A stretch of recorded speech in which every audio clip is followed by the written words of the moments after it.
Unvarnished Arkansas tells the story of 9 interesting people from Arkansas.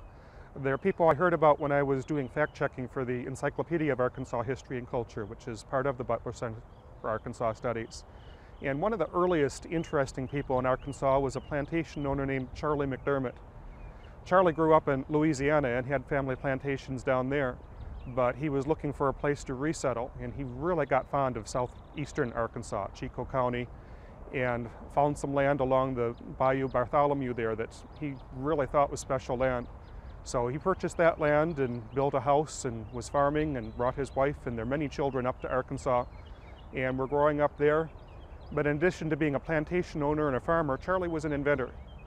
He invented a new way of making an iron wedge that was partly hollow but still just as strong, so it would save metal and save weight and do the same amount of splitting work with it. But he was always trying to fly. Charlie McDermott thought that man was meant to fly, and so he tried as hard as he could to invent the airplane. He actually filed a patent for a device for traveling through the air. It had 20 pairs of wings and was operated like a bicycle. It was human-powered. And it was effective as a glider. If he got it high enough and got a good wind, he was actually able to travel short distances with it. And he was determined that if the chicken could fly and the buzzard could fly, that man too could fly. And eventually, women could fly to the store and pick up their food and fly back home again. The only reason it didn't work was human-powered couldn't get very much distance on it. Now, if he had had a gasoline-powered mower, he could have flown. If he had had a lawnmower to take apart and put the motor into his glider, he would have been able to fly. He published articles about his flying device in Scientific American and other devices.